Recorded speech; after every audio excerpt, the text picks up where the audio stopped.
네, 날씨가 많이 추워졌는데 한 주간 잘 보내셨어요? 네, 감기 조심하시고요.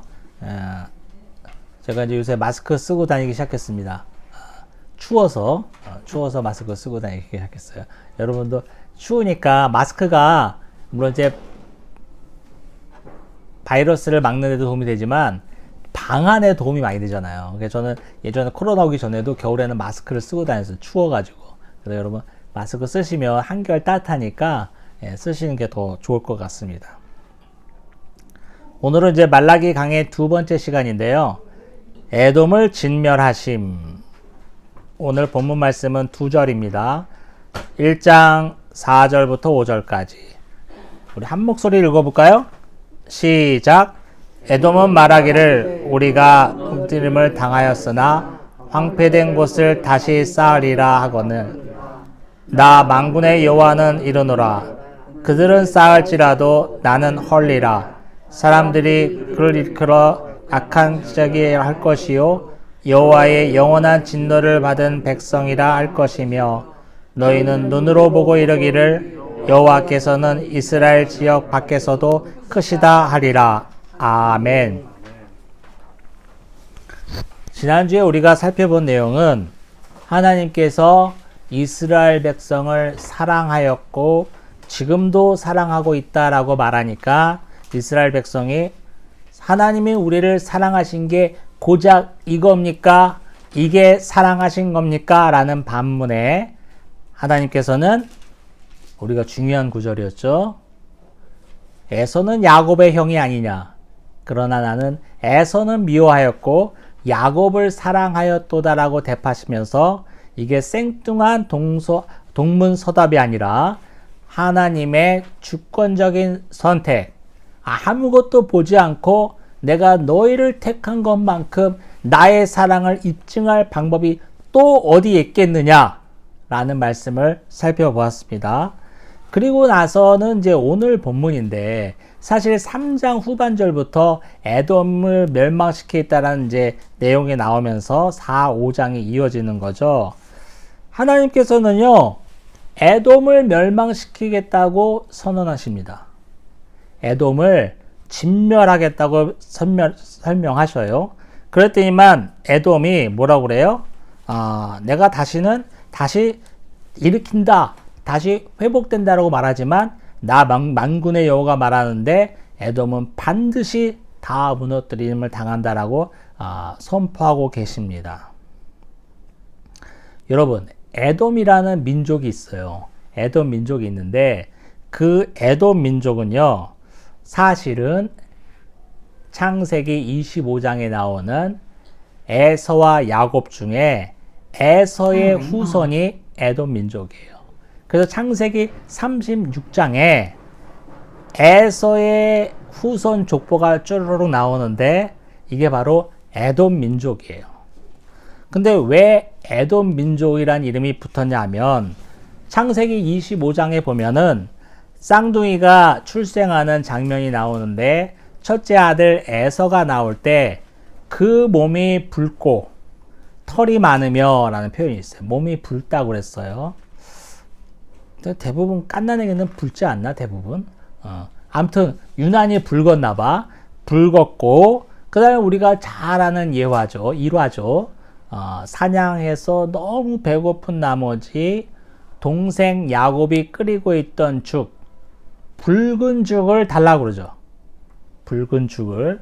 그래서 에돔의 별명이 에서의 별명이 에돔이 되었다라는 내용이 창세기 25장에 나와 있습니다. 에돔은 붉다라는 뜻이에요. 빨갛다라는 뜻입니다. 그래서 이제 에돔 민족은 에서의 후손인데 이 에서의 후손이 하나님으로부터 이렇게 엄청난 저주를 받고 있는 거예요. 근데 사실 구약 성경을 읽다 보면 하나님께서 멸망시키겠다라고 예언하고 선포한 많은 민족들, 국가들이 있어요. 오늘 본문에 등장한 에돔도 있고 그 다음에 이집트, 애굽도 있고 바벨론도 있고 페르시아, 바사도 있고 여러 민족이 등장합니다. 하나님의 심판을 경고하시면서 많은 민족이 등장하는데 에돔이 그 횟수가 제일 많다고 그래요. 하나님이 막 어느 민족은 어떻게 될 것이며 어떻게 할 것이며 말할 것이며 어떻게 것이며 네가 다시 쌓아도 다시 무너뜨릴 것이며 하면서 엄청난 저주를 선포하는 민족이 여러 민족이 있는데 그 중에서 에돔이 그 횟수를 찾아보면 제일 많다고 합니다. 이 에돔의 조상이 에서라면은 그쵸? 이스라엘의 조상은 야곱 아니에요? 야곱과 에서는 사실은 형제죠. 한 아버지 이삭으로부터 나온 형제란 말이에요. 배도 같고 배가 같은 정도가 아니라 한 뱃속에서 나온 쌍둥이였으니까. 그러면 이 에돔 민족과 이스라엘 민족은 사실은 한 아버지 이삭으로부터 출발됐는데 이들이 정말 우호적으로 친하게 잘 지냈으면 좋으련만 이들은 태생부터 적으로 지낼 수밖에 없는 그런 운명을 갖고 있었어요. 그 운명이 뭡니까? 우리가 아는 것처럼 인간적으로 보자면 형 에서의 장자권을 누가 뺏어갔어요? 동생 야곱이 뺏어갔잖아요. 그러니까 에서가 야곱을 좋아하겠어요? 싫어하겠어요? 보면 이를 가는 거지. 저것 때문에 그럴 수밖에 없죠. 그리고 실제로 야곱은 형 에서를 피해서 멀리 밧다나로 도망가고 그래서 돌베개에 자면서 하나님도 보고 하나님과 씨름하고 그런 모든 역사가 일어나는 거 아니에요? 자기가 죽을까봐 그 어머니 리브가도 얼른 형을 피해서 도망가라, 외삼촌 라반 집으로 도망가라, 큰일 난다 이러면서 작은 아들 야곱을 등을 떠밀어서 나가게 만들었고, 에서와 야곱이 사이가 좋을 리가 없습니다. 그 장자권을 그렇게 붉은 죽 한 그릇에 팔아 먹었다라는 거, 그거를 갖고 내 장자권을 그렇게 바꿔치기에 괘씸하죠. 장자권의 의미는 제가 창세기 25장 강의할 때 말씀드렸습니다. 시간 되신 부분 그 부분 찾아보시면 될 것 같아요. 아무튼 이렇게 태생적으로 에서와 야곱이 서로 으르렁거릴 수밖에 없었던 그 시작을 갖고 있어요. 그런데 하나님께서는 에서도 축복하셔가지고 에서에게 많은 후손이 있게 하였고, 아까 말씀드렸다시피 창세기 36장에는 그 에서의 후손이 주르륵 열거되어 있습니다. 그 후손들이 오늘 하나님이 진멸의 대상으로 삼으신 에돔이다 라는 것을 알고 계시면 되겠고요. 그렇게 서로 으르렁거리면서 라이벌 의식이 있고 경쟁적인 구도로 그 후손의 후손을 이어져 오면서 이스라엘 민족과 에돔 민족은 정말 국경을 맞대고 같이 살았지만 서로 관계는 매우 좋지 않았음을 우리가 알 수 있고요. 시편 137편 7절을 보니까 이런 내용이 나와 있어요. 여호와여, 예루살렘이 멸망하던 날을 기억하시고 에돔 자손을 치소서.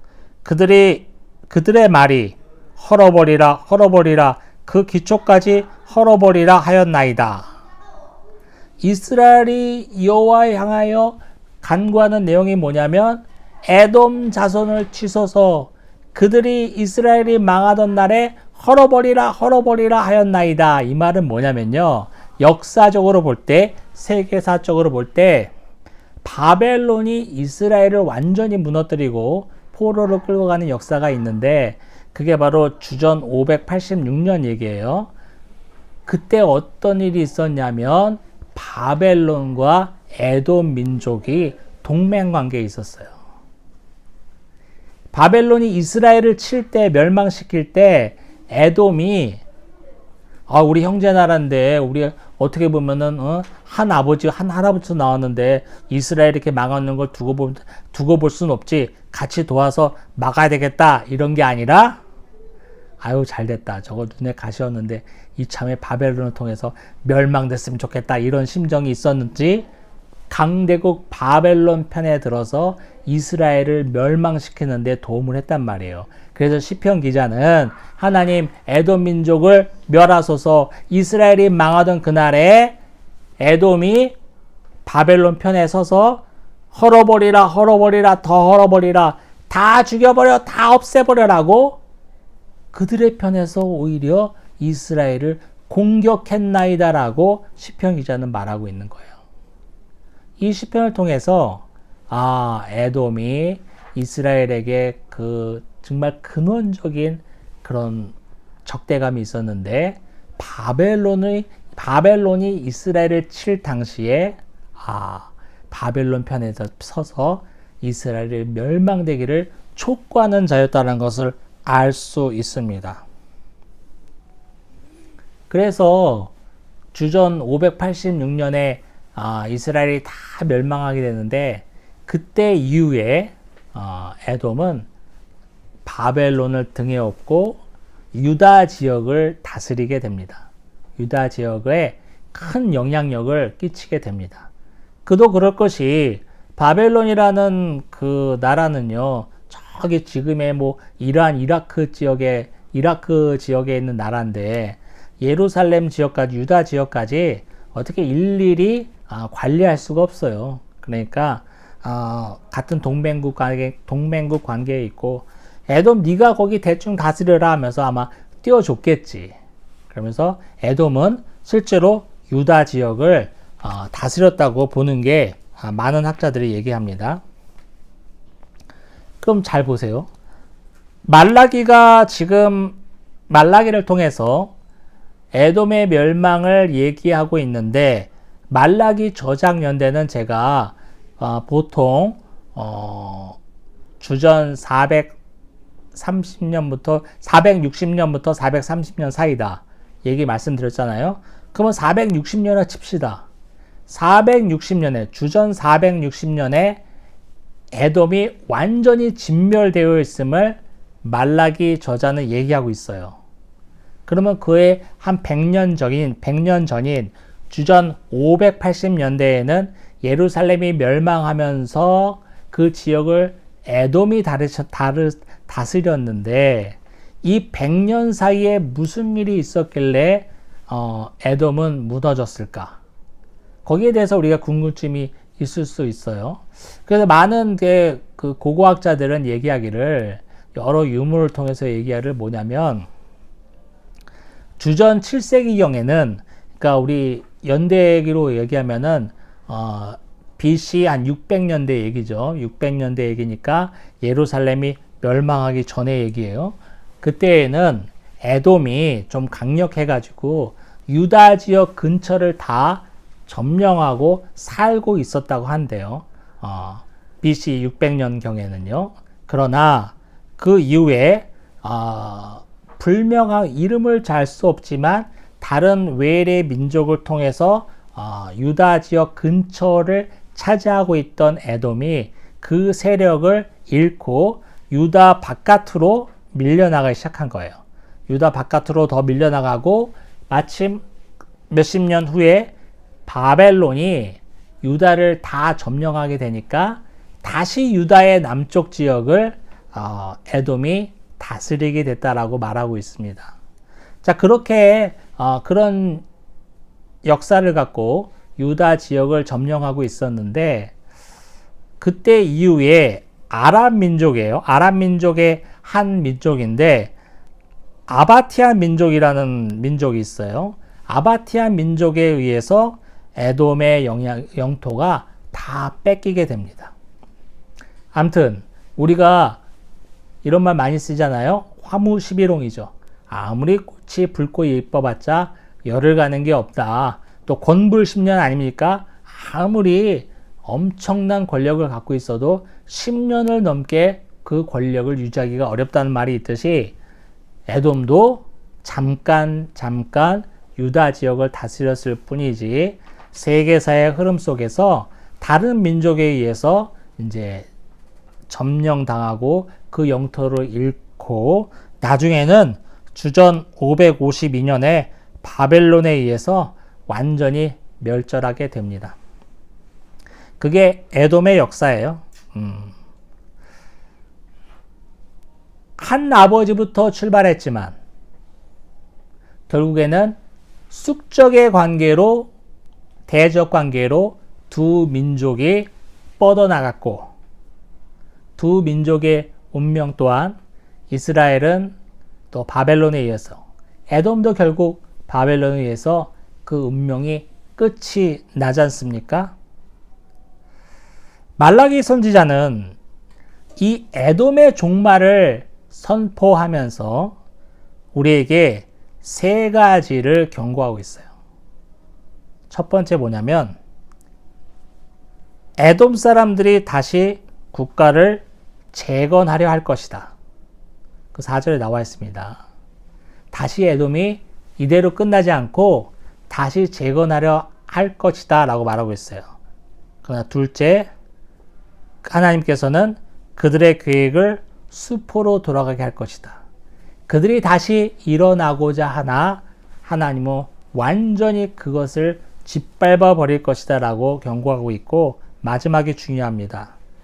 에돔이 재건되지 못하고 그들의 계획이 에건이 재건되지 못하고 영원히 폐허로 남는 것은 하나님이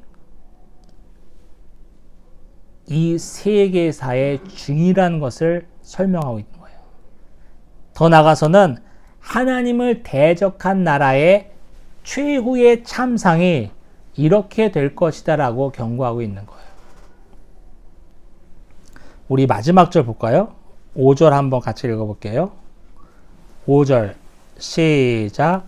너희는 눈으로 보고 이르기를 여호와께서는 이스라엘 지역 밖에서도 크시다 하리라. 여러분, 이게 오늘 본문의 핵심 구절이에요. 에돔이 멸망하는 것을 보면서 우리가 알게 될 것은 뭐냐고요? 여호와께서는 이스라엘 지역 밖에서도 크시다 하리라.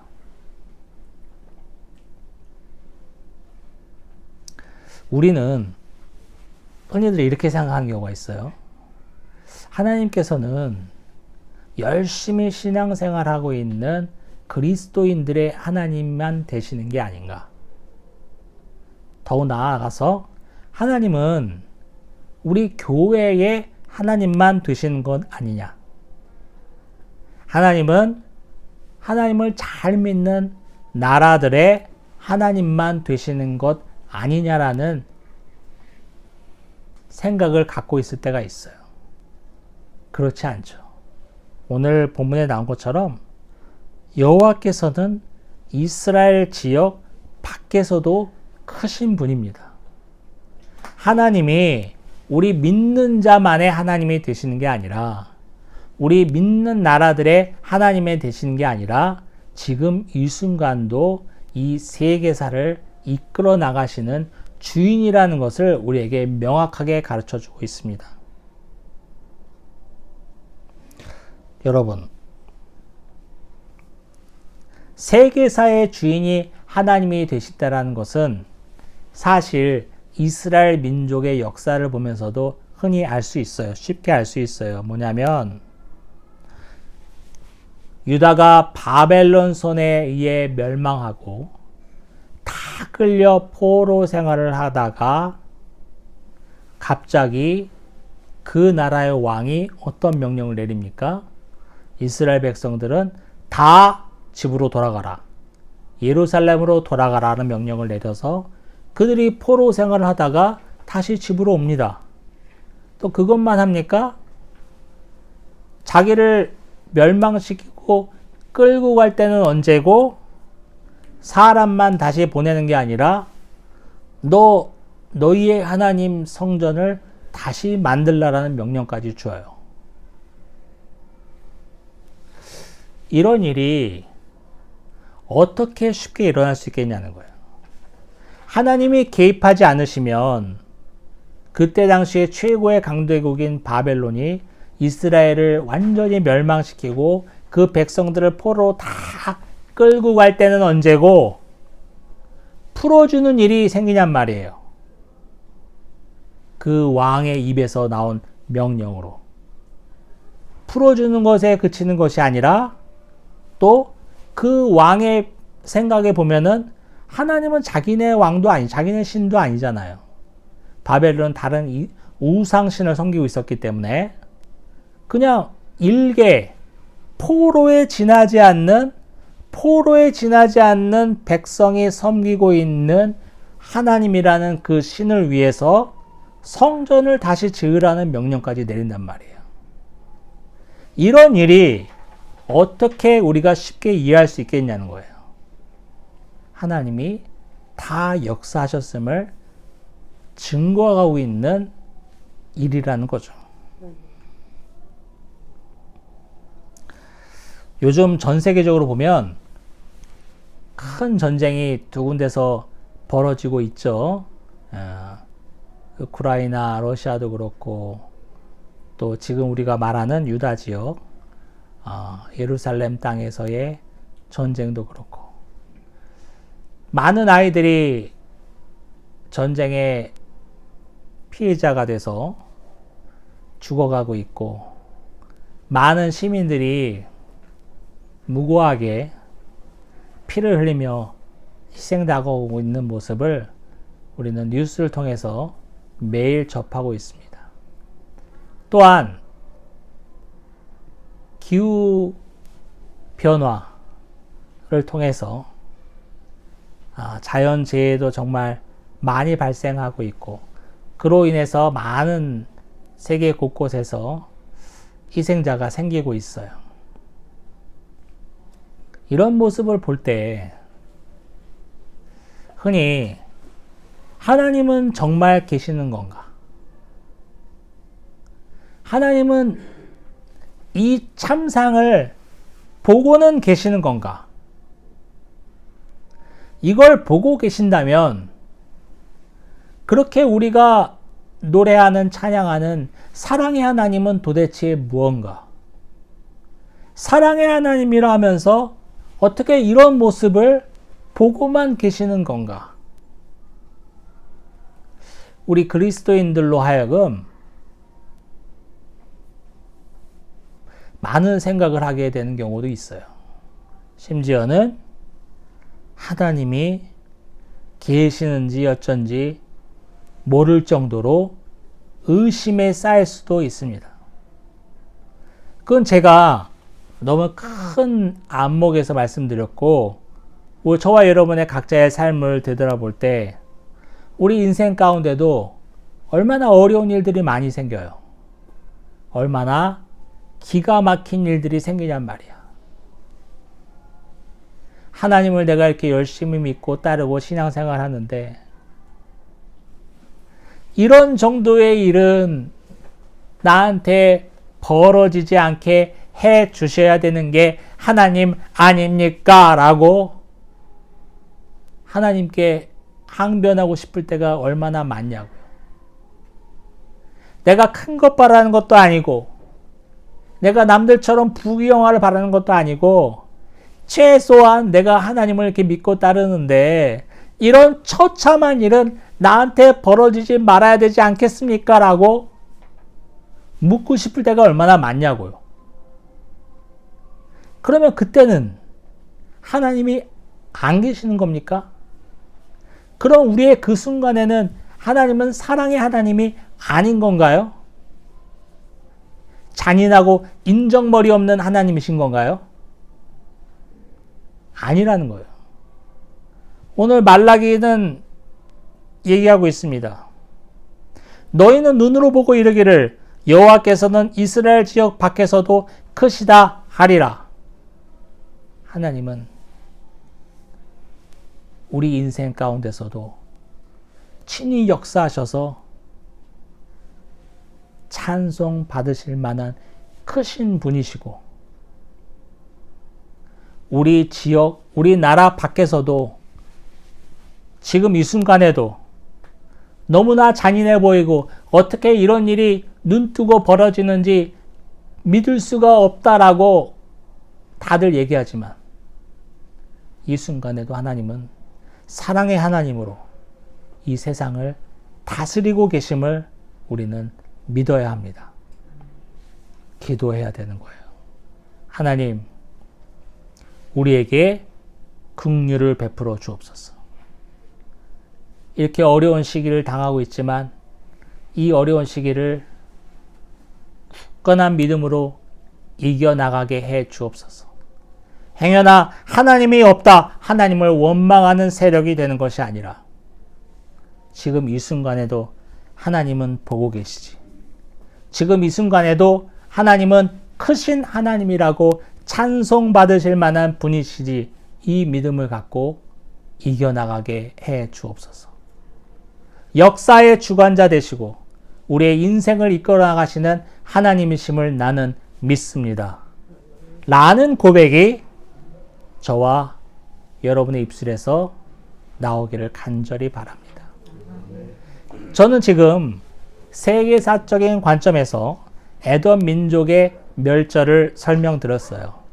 구속사적인 관점에서 짧게 설명드리자면, 여러분, 에돔을 비롯한 이집트, 아수르, 바벨론, 바사, 이런 민족들이, 이방 민족들이 멸절될 것이라고 하나님이 그토록 구약에서 많이 선포하시는 것은 뭐냐면, 구속사적으로 말하면 구원받지 못한 자들의 최후를 설명하는 겁니다.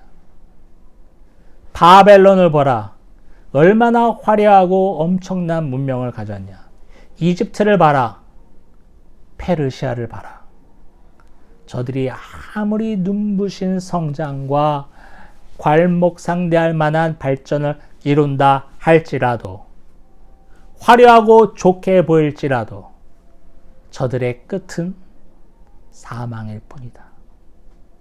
구원받지 못한 자의 끝은 사망일 뿐임을 하나님께 저주를 당해서 진멸당하는 것이 저들의 끝임을 보여주는 예입니다.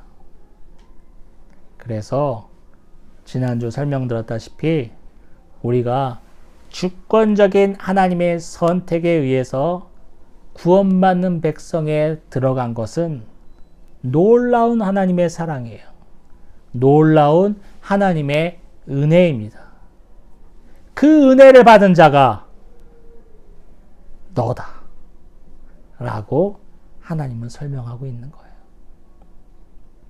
에돔의 멸절을 통해서 아무것도 우리에게 보지 않으시고 야곱을 그냥 선택하셨던 하나님의 은혜가 지금 저와 여러분에게도 흐르는 것 아닙니까? 우리가 에서보다 난 게 뭐가 있습니까? 우리가 에돔보다 난 게 뭐가 있냐고요. 오히려 똑같이 에돔처럼 진멸당해야 될 게 분명한데 하나님의 주권적인 선택에 의해서 우리는 살아났음을 찬양하지 않을 수가 없습니다. 기도하겠습니다.